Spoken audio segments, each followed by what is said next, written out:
Yes. Everyone join your hand and close your eyes and get ready for Omkar. Om.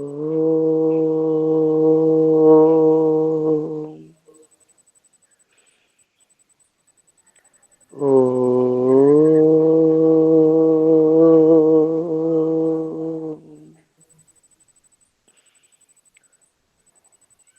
Om.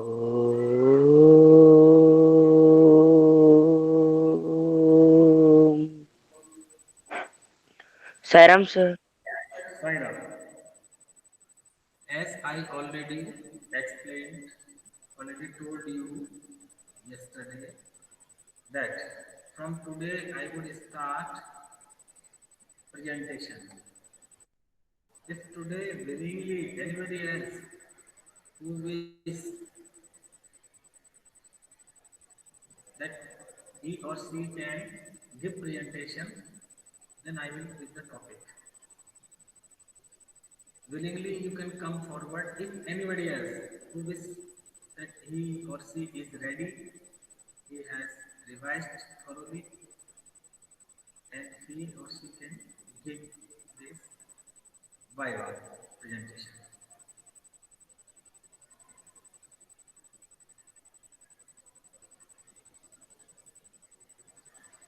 No one? If nobody else, then type N. If no one is willing, type N.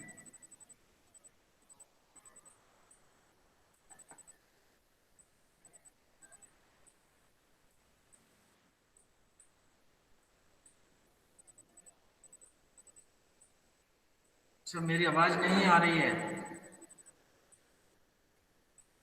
Sir अब आने My लगी. voice is not. अब आने लगी. Okay. तो मैं ये कह रहा हूँ जो भी विलिंग हो और जो देना चाहते हो वाइवा आज वो आज दे सकते हैं. आज के लिए केवल ऑप्शनल है कि मैं आपसे पूछ रहा हूँ क्योंकि मैंने कल ही अनाउंस किया था तो हो सकता है आपने पूरा प्रिपेयर नहीं किया हो, लेकिन आज अगर देना चाहते हो तो आप दे सकते हो आज.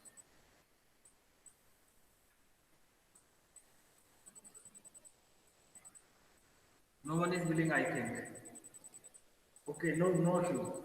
तो इन दैट केस आपको ये तो बताइए क्या क्या करना है. कल मैंने समझा ही दिया था. तो कल जो बात बताई थी वो क्लियर है ना. नेक्स्ट क्लास जब भी होगी तो हम आपका वाइवा से स्टार्ट करेंगे. वाइवा लेंगे तीनों चैप्टरों में से कुछ भी आपसे पूछ सकते हैं. कोई भी आपको क्वेश्चन दिया जा सकता है सॉल्व करने के लिए. ओके. तो उसमें आपका सब्जेक्ट नॉलेज कितना है, आप जो बोल रहे हैं उसमें एक्यूरेसी कितनी है, ऑथेंटिसिटी कितनी है, ये सारी चीजें चेक की जाएंगी. आप प्रेजेंटेशन कैसा दे रहे हो, उसमें ऐसा तो नहीं कि पूरी इंफॉर्मेशन दे ही नहीं रहे हो, आधी अधूरी चीजें बता रहे हो, जो पूछ रहे हैं वही नहीं बता रहे हो, कुछ और ही बता रहे हो. तो ये सारे पैरामीटर रहेंगे इन्हीं के बेस पे आपकी मार्किंग की जाएगी. और दूसरा मैंने आपको बता ही दिया था कि जो आपने प्रोजेक्ट सबमिट किया था उसी को बेस बनाते हुए हम आपकी मार्किंग करेंगे. तो आपको भेजना है वो, और जो नया बनाना चाहते हैं वो नया भी बना सकते हैं. ये मेरी बात अगर आपको क्लियर है तो type C. Clear. Type C in chat box everybody.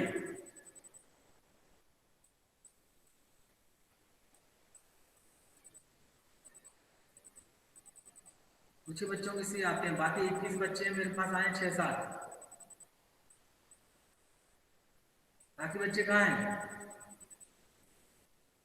बाकी बच्चों को क्लियर नहीं हुआ इसका मतलब मैं ये मान के चलूं. प्रांजल, देवांग, उदित, इन सबको क्लियर है. पूजा को क्लियर है, अक्षत को क्लियर है, अक्षिता को. बाकी बच्चों को कुछ भी समझ में नहीं आ रहा कि जो बताया जा रहा है वो क्या बताया जा रहा है ये नहीं पता. तो वो जो जिनको नहीं समझ में आए वो एंड टाइप करें so that I can clearly understand how many of you are able to understand what I say, what I speak here. Because that is C. Okay, but others are not writing anything. Neither they are writing C nor N. In which category should I mention them? Which category of you are? Just think of it over. Akshat Sharma N.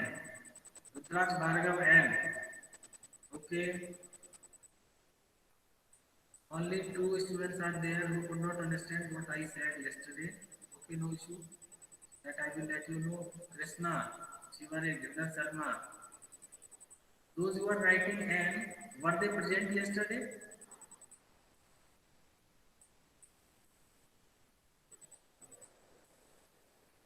अच्छा present, Jiyansh भी present था। Okay, no issue, no problem. जो मैंने आपको कल बताया था, कल मैंने आपको दो तीन बातें बताई थी। पहली चीज ये थी कि आपका जो असेसमेंट 3 होगा, असेसमेंट जो 3 है वो, उसमें 3 टूल होंगे। पहला, एक तो एमसीक्यू होगा 20 नंबर का, एक 10 नंबर का होगा आपका वाइवा, और एक 10 मार्क का होगा प्रेजेंट आपका ये सब्जेक्ट मैनेजमेंट टाइप के जो हमने दिया था ना आपको प्रोजेक्ट वाला, वो होगा। तो वाइवा के लिए मैंने बोला था आपके 3 चैप्टर सिलेबस में है। पहला है algebraic identities and expression and identities, this is first chapter. Second chapter is visualizing solid shapes, and third chapter is exponents and power. So out of these 3 chapters, I will ask questions from you, or you may be asked any concept, any formula from these 3 chapters that you have to answer. This is your viva. Viva means any question can be asked from you, any formula can be asked from you.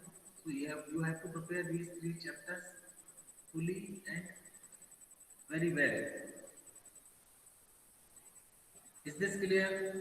And third thing that I told you is you have to submit, or you have to resubmit the work you have already done earlier on my email ID. This I told you. I gave you one project to make a PDF of chapter visualizing solid shapes. From this chapter I gave you to make,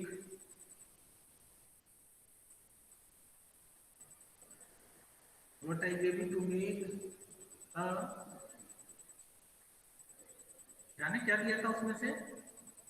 sir visualising solid shapes में आपने first exercise के थोड़े से questions दिए थे। हाँ, उसमें क्या क्या था? Yes, map. Yes sir, map बनाया था। Map of your map that that your friend is coming from Una, you have to show a direction map. ये इस टाइप के क्वेश्चन थे उसमें, ठीक है ना। ये क्वेश्चन आपने बनाए थे और पीडीएफ भेजा था। अगर आपने बनाए हैं और आप मुझे पीडीएफ भेज रहे नहीं बनाए हैं तो आप बना के भेज सकते हो। और अगर आपको लगता है कि नहीं, I can make more interesting, more knowledgeable thing again, then you can choose out of these 3 chapters. Any chapter you can choose out of these 3 chapters. Is it clear? Yes sir. अब जिन्होंने Yes, ना sir. लिखा था, no लिख रहे थे, वो clear है what is to be done? Is that clear? Okay, I hope that you have understood it very well and there is no problem now. Now I shall start the syllabus,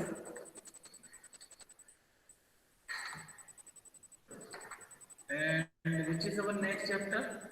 Exponent and power is we have already completed. Direct and direct and inverse inverse proportions. हाँ, तो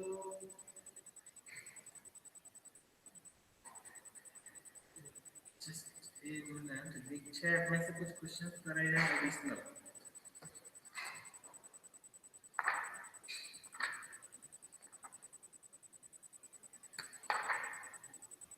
हाँ, direct and indirect proportion, this I have already explained, ठीक है।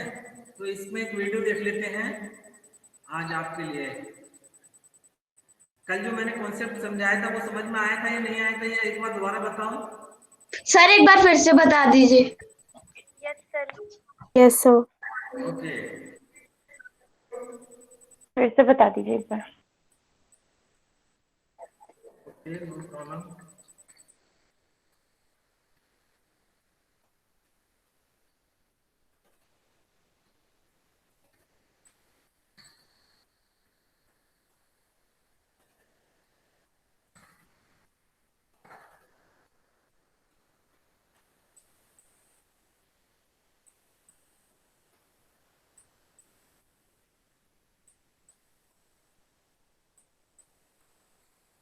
देखो पहले मैं समझा देता हूँ, फिर आपको एक वीडियो दिखाऊंगा मैं, तो आपको ये कॉन्सेप्ट समझ में आ जाएगा।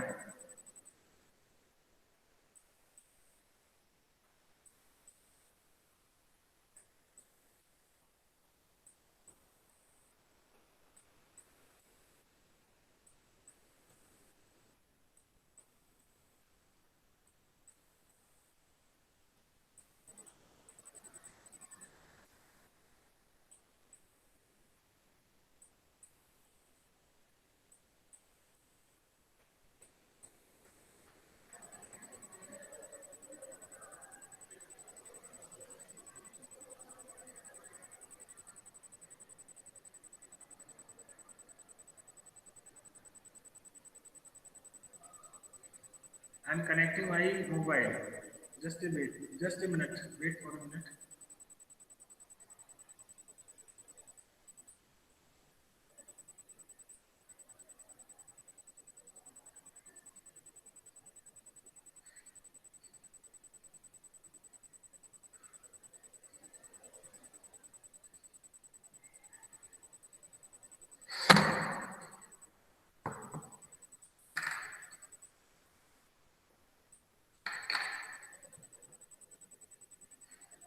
Yesterday I told you and explained that there are two types of quantities.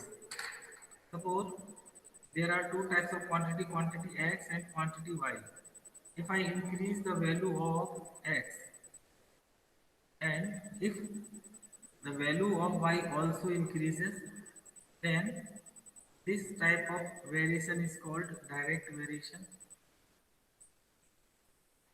Direct variation. Why we are calling it direct? Because if we are increasing the value of x, then the value of y is also increasing. If we are decreasing the value of x, then the value of y is also increasing. Increase in x causes corresponding increase in y, and decrease in x causes corresponding decrease in y if two quantities are related in such a way that increase in one quantity causes the corresponding increase in another quantity, or decrease in one quantity causes the corresponding decrease in another quantity, then this type of variation is called direct variation. Let us try to understand by taking some examples.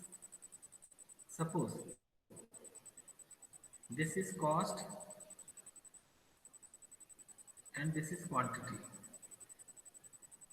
These are two quantities, cost, suppose x, and this is y. If you are buying 10 pence, then the cost of 10 pence suppose is 100 rupees. If you are buying 20 pence, let me take it on the another page, quantity SLL, quantity and cost. Quantity is x and cost is y. If we are buying 10 pence and suppose its cost is 100, if I buy 20 pence, its cost would be 200. If I buy 5 pence, then its cost will be 550 rupees. So what do you see here? If I am increasing the value of x, I have increased here the value of x from 10 to 20. Then the cost of 20 pence is also increased, that is 200. If I decrease the value of x from 10 to 5, then you can see the y and cost is also decreased from 100 to 50. It means these two quantities are related as direct variation. How they are related? Direct, there is a direct proportion, or we can say indirect variation. Is it clear? Is it clear? Yes, sir. Yes, sir. Yes, sir. Quantities x और Y है, और x बता रही है quantity और दूसरी है cost. अगर मैं 10 पेन खरीदता हूँ, मान लो 100 रुपए के आएंगे। अगर मैं 20 पेन खरीदूंगा 200 रुपए के आएंगे। अगर मैं 5 पेन खरीदूंगा तो 85 रुपए के आएंगे। इसका मतलब क्या हुआ कि अगर मैंने एक चीज बढ़ाई दूसरी भी बढ़ गई, एक घटाई तो दूसरी भी घट गई। इसका मतलब साथ साथ चल रही है, एक्स को बढ़ाने पर वाई बढ़ रहा है और एक्स को घटाने पर वाई भी घट रहा है। तो इस टाइप का वेरिएशन जब होता है तो हम उसको बोलते हैं डायरेक्ट वेरिएशन या डायरेक्ट प्रोपोर्शन। और इसमें जो फॉर्मूला लगता है वो क्या लगता है, इसके लिए हम फॉर्मूला यूज करेंगे x1 y1 is equals to x2 y2 is equals to 3। ये फॉर्मूला आप लिखना है, ये फॉर्मूला हम इसमें लगाएंगे x1 upon y1 is equals to x2 upon y2 is equals to k। This is the formula to solve the question।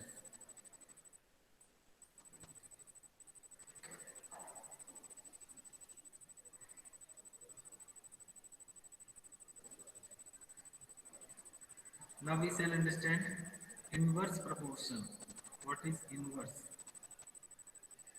proportion?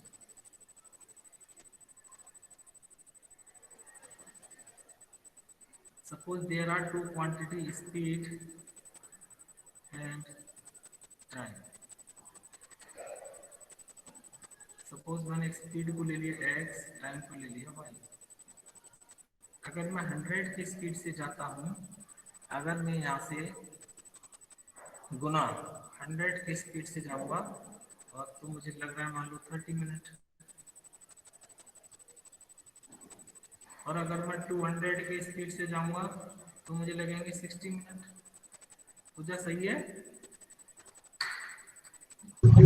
Yes, sir. Yes, sir. पूजा सही बोली। प्रांजल सही है क्या?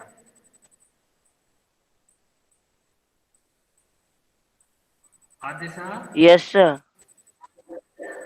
आदिशा? सर सर सही है। मुझे लिखा है ठीक है आदिशा? सर एक मिनट, थोड़ा नेटवर्क प्रॉब्लम नहीं, एक्चुअली आपका वॉइस बहुत लो आ रहा था, सुनाई नहीं दे रहा। अच्छा सही है क्या?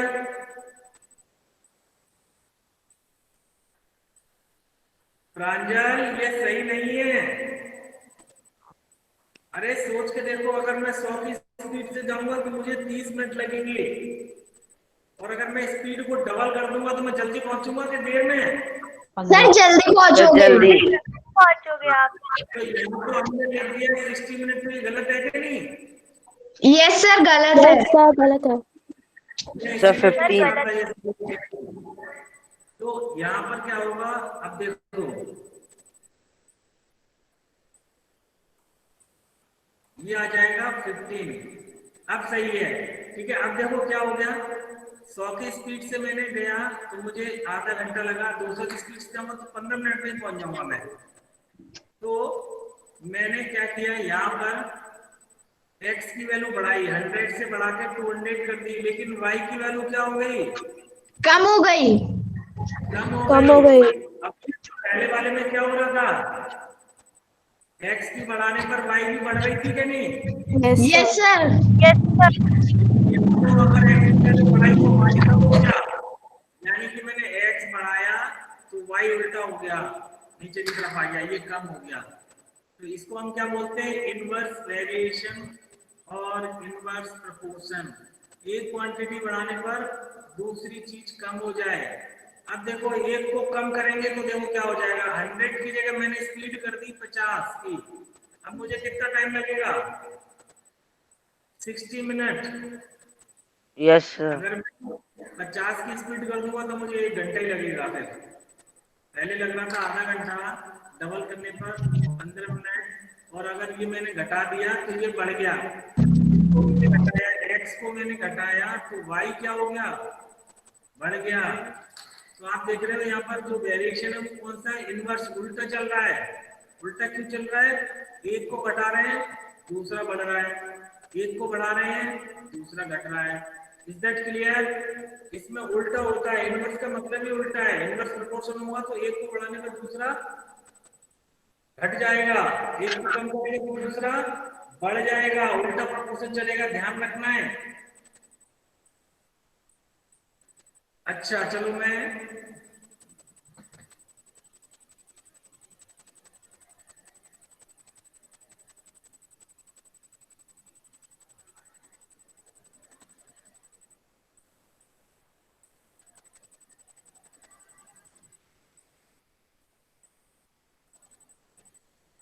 दूसरा एग्जाम्पल ले रहा हूं यहां पर।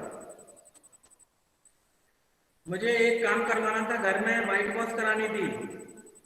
मैंने 5 आदमी लगाए, वो बोल लेते हैं कि मैं 7 डेज में खत्म कर दूंगा घर का काम।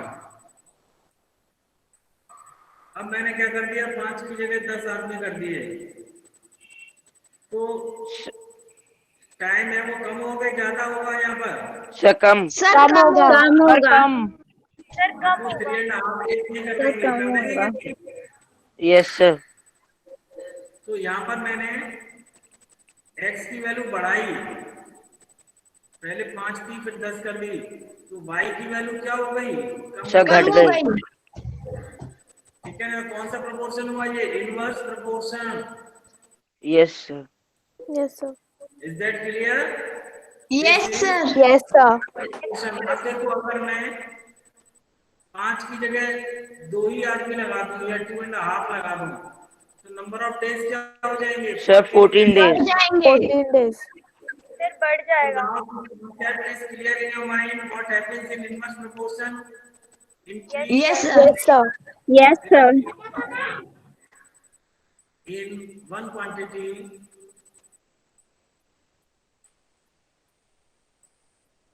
causes corresponding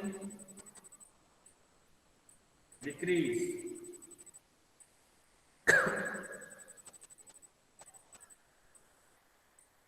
in another quantity.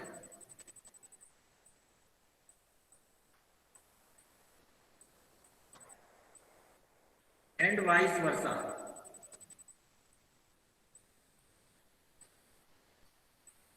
इसमें लिख लें एंड वाइस वर्सा, आगे और। ठीक है, एक को बढ़ाएंगे दूसरी घटेगी, एक को घटा करेंगे कम करेंगे दूसरी बढ़ जाएगी। ऐसे अलग अलग क्वांटिटीज बता सकता है कोई बच्चा? सोच के एक और एग्जांपल बता सकता है कोई?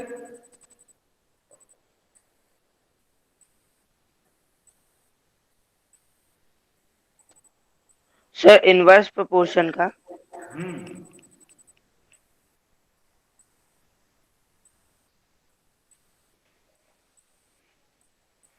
सर खाना। Yes, food sir and pizza. Man and food, उसमें भी यही लगेगा। यस।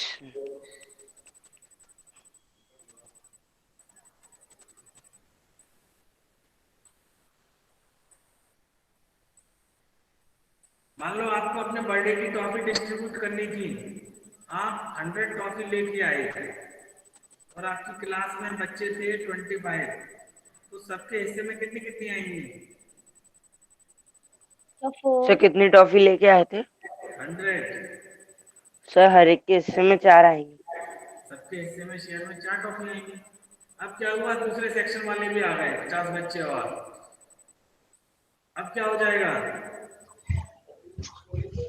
सर अब सबको कम कम मिलेगी। अब सबको कम मिलेगी, कितनी हो जाएंगी? 2-2 रह जाएंगी, 4 की जगह 100 बच्चे आ गए तो हम 2-2 देंगे। दो तो दो यहाँ हो पे जाएगी। कौन सा वेरिएशन हो गया ये? इनवर्स। अब देखो इसके लिए फॉर्मूला कौन सा यूज करेंगे हम इसको क्वेश्चन को सॉल्व करने के लिए?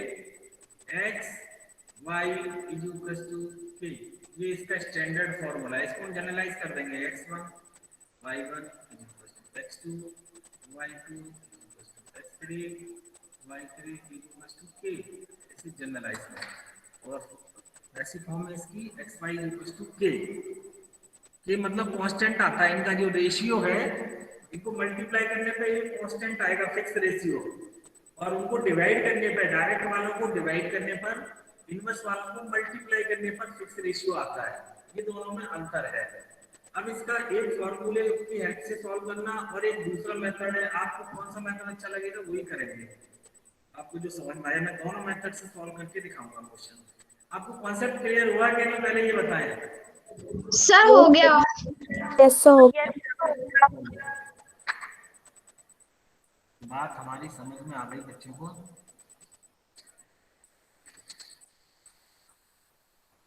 अच्छा, वीडियो और देखना चाहते थे इस पे? Yes, sir. Let me show you a video.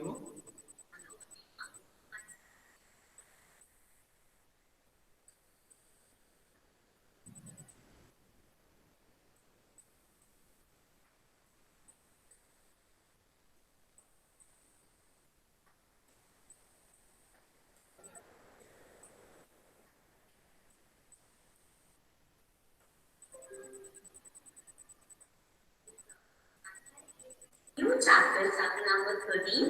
The name of the chapter is direct and indirect proportions.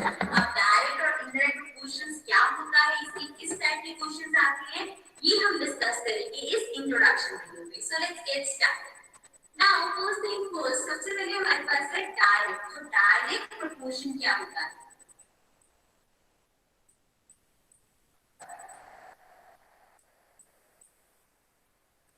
Now see, अगर हम कोई दो चीजें लेते हैं, let's suppose x and y के लिए कोई दो चीजें हैं, अगर वो दोनों चीजें एक के इंक्रीज होने पे दूसरी चीज पे इंक्रीज हो रही है, एक के डिक्रीज होने पे दूसरी चीज पे डिक्रीज हो रही है, तो इसका मतलब बोलो डायरेक्ट प्रोपोर्शन में। जैसे कि अगर हम बात करते हैं x और y की, x इंक्रीज हो रहा है तो y भी इंक्रीज हो रहा है, x डिक्रीज हो रहा है तो y भी डिक्रीज हो रहा है। अब ये जरूरी नहीं है कि x अगर 10 से इंक्रीज हो रहा है तो y भी 10 से इंक्रीज हो, मतलब एक कॉमन चीज है कि एक चीज बढ़े तो दूसरी भी बढ़े, ठीक है। नाउ अब इसका एग्जांपल लेते हैं। लेट्स सपोज हम बात करते हैं एक कार है जो कहीं पे जा रही है एंड 10 मिनट्स में अगर वो डिस्टेंस ले लेते हैं, यहाँ पे लेट्स सपोज 10 मिनट्स में 1 किलोमीटर कवर करती है, राइट। मतलब अगर वो 10 मिनट्स तक चलेगी तो 1 किलोमीटर कवर करेगी। सो वही अगर हम लेट्स सपोज कर लेते हैं सेम स्पीड पे चल रही है, सो 20 मिनट्स में कितना डिस्टेंस कवर हो जाएगा, 2 किलोमीटर, राइट। सिमिलरली 30 मिनट्स में 3 किलोमीटर, देन 40 मिनट्स में 4 किलोमीटर। अब यहाँ पे अगर हम देखें तो टाइम इंक्रीज कर रहे हैं, 10 से 20 हुआ, 20 से 30, 30 से 40, मतलब टाइम बढ़ रहा है। सो जो डिस्टेंस है वो भी 1 से 2, 2 से 3, 3 से 4, मतलब डिस्टेंस भी इंक्रीज हो रहा है। टाइम के साथ टाइम इंक्रीज हो रहा है, डिस्टेंस इंक्रीज हो रहा है। और अगर हम उल्टा लेंगे, टाइम कम ले तो डिस्टेंस कम होता जाएगा। सो मींस ये डायरेक्ट प्रोपोर्शन में है, एक के इंक्रीज पे दूसरा भी इंक्रीज हो रहा है, एक डिक्रीज करेंगे तो दूसरा भी डिक्रीज होगा। अब यहाँ पे हमें ये देखना है कि सेम चीज क्या रहेगी। अगर मैं यहाँ पे कर लूं 10/1, so that is equals to 10. 10/1 is 10. Then 20/2, so 20/2 is 10 again, right? Then 30/2, which is 10 again. 40/2, 10 again. So क्या हो रहा है यहाँ पे, 10 कांस्टेंट है, मतलब ये थ्रू आउट सेम रह रहा है। जब हम इसका रेशियो निकालें, सर वो गलत कर रही है। ये x है और ये y है। Good grammar and spelling are important, but if you want to write essays that inspire, so मतलब कि x और y, हाँ प्रांजल Yes, sir.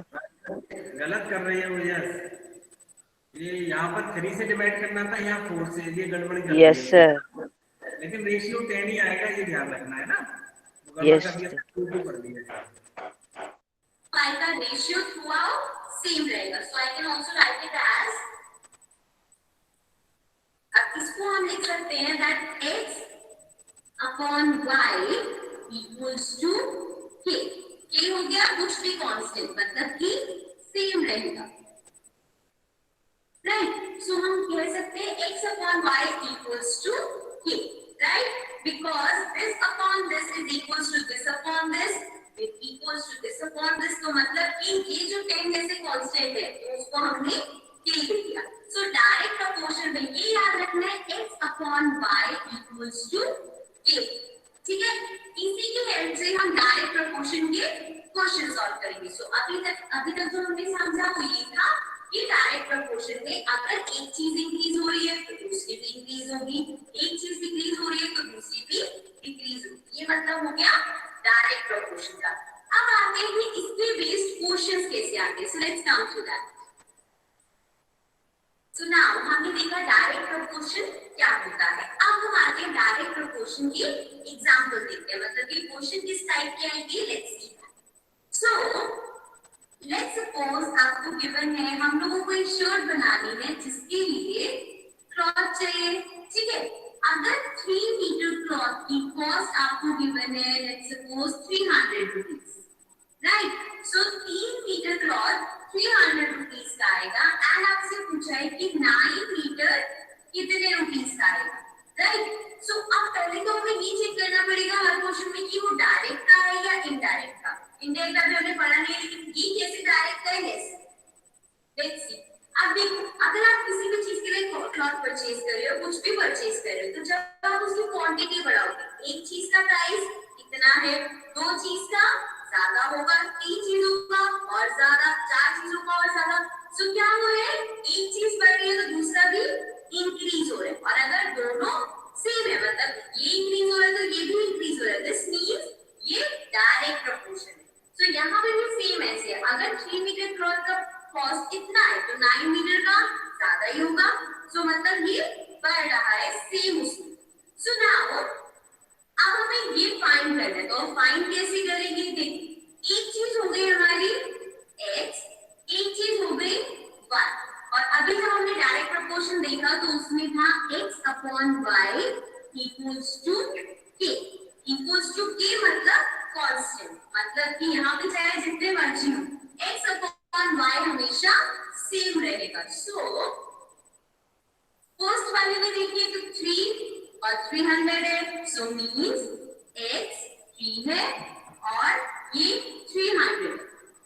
तो x अपॉन y इक्वल होगा, अगर मैं यहाँ की बात करूँ, इसको लेट्स सपोज इसको ले लेते हैं हम a ले लिया, ठीक है। सो अब ये इक्वल होगा 9 अपॉन 8। कैसे? बिकॉज हमें पता है कि x upon y through out same रहेगा, तो चाहे x ये हो या ये हो तो x अपॉन y सेम रहेगा, ठीक है। अब हमें इसको सॉल्व करना है, सो इसको क्रॉस मल्टीप्लाई कर देते हैं। This will be 3a equals to 9 into 300, right. a find करना है हमें, 3 मल्टीप्लाई हो रहा है, इधर फिर डिवाइड हो जाएगा, तो इसको ऐसे लिखते हैं अपॉन 3 कर देते हैं, कैंसिल हो जाएगा। Now 9 into 100 is a equals to 900. So this means अगर आपको 9 मीटर क्लॉथ चाहिए तो उसकी कॉस्ट क्या होगी 900 rupees, right? So this is how you solve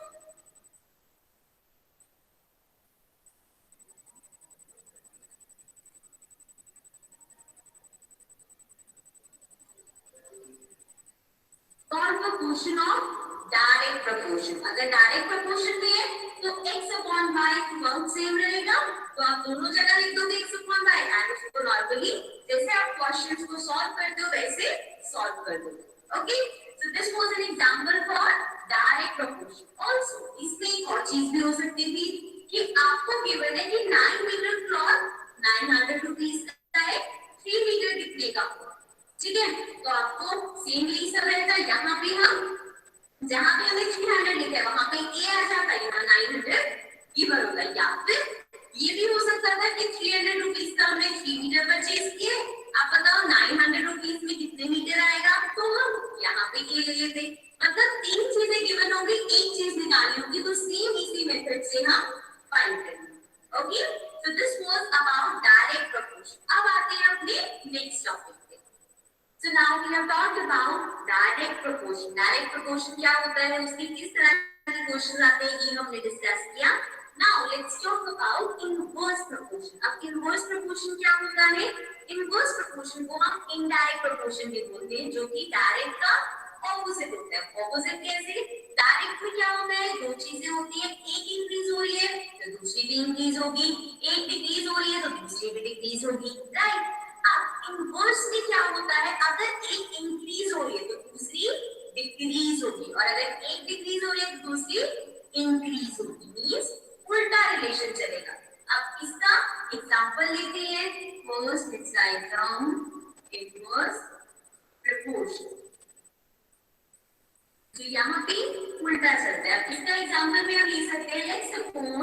I have 20 sweets. ठीक है, मेरे पास 20 स्वीट्स है और ये स्वीट्स मैं डिस्ट्रीब्यूट कर रही हूँ बच्चों को। ठीक है, सो दो चीजें लेंगे, children and number of sweets। अब देखो, अगर जो ये 20 स्वीट्स में डिस्ट्रीब्यूट करनी है 20 स्टूडेंट्स है, ठीक है, 20 बच्चों में 20 स्वीट्स डिस्ट्रीब्यूट करनी है, तो हर बच्चे को कितनी स्वीट मिलेगी? 1 स्वीट, राइट। अब 20 बच्चे हैं, 20 स्वीट्स हैं, तो हर किसी को एक एक स्वीट देंगे ना, ठीक है। सो 20 चिल्ड्रन को 1 स्वीट ईच। नाउ अगर हमारे पास लेट्स सपोज 10 चिल्ड्रन है, अब 10 बच्चे हैं, 20 स्वीट्स है, तो हर किसी को हम 2 स्वीट्स दे सकते हैं, राइट। नेक्स्ट अब हम कर देते हैं लेट्स सपोज इसको 5। अब 5 स्टूडेंट्स के अंदर आपको 20 स्वीट्स बांटनी है, सो हर किसी को अगर आप 4 दे दो, 4 + 4 + 4 + 4 + 4, सो मींस अगर 5 स्टूडेंट्स में आपने 20 स्वीट्स डिस्ट्रीब्यूट करनी है, तो आप सबको 4 स्वीट्स दोगे। सिमिलरली अगर 2 ही बच्चे हैं, तो 2 बच्चों में कैसे डिस्ट्रीब्यूट करेंगे? दोनों को 10 दे दो, राइट। देन अगर एक ही बच्चा है, आप एक Do you write code? Test 9 will speed up your coding process. Using artificial intelligence. एक बच्चे को सारी स्वीट्स दे दो, तो हम उसको 20 की 20 स्वीट्स दे देंगे। अब यहाँ पे देखो, अगर नंबर ऑफ चिल्ड्रन डिक्रीज हो रहा है, जैसे 20 से 10, 10 से 5, 5 से 2, 2 से 1, ये कम हो रहा है, तो नंबर ऑफ स्वीट्स बढ़ता जा रहा है, 1 से 2, 2 से 4, 4 से 10, 10 से 20। सो मींस ये हमारा जो केस है वो इनवर्स प्रोपोर्शन का है, बिकॉज एक चीज अगर डिक्रीज हो रही है तो दूसरी इंक्रीज हो रही है, तो ऑपोजिट रिलेशन है। दिस मींस ये केस हो गया इनवर्स प्रोपोर्शन। बच्चों समझ में आ गया पूरा? Yes, sir. Yes, sir. Yes, sir. Yes sir. Direct और इनवर्स प्रोपोर्शन आपको समझ में आ गया। अब पहली जो एक्सरसाइज है डायरेक्ट प्रोपोर्शन की, वो आप घर पे सॉल्व करें, 5 तक करके देखना, नहीं तो मैं यहाँ समझाऊंगा नेक्स्ट क्लास में, ठीक है। Yes, sir. 2 4 क्वेश्चन लेते रहेंगे। Okay, sir. ठीक है पूजा, class Yes, sir. All of you join your hands, close your eyes, and get ready for Shanti part.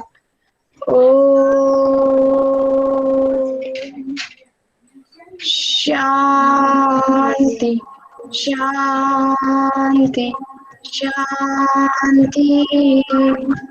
Saram, sir. Siren sir, thank you sir. Sairam, sir. Sairam, sir. Sairam, sir. Thank you, sir. Sairam, sir.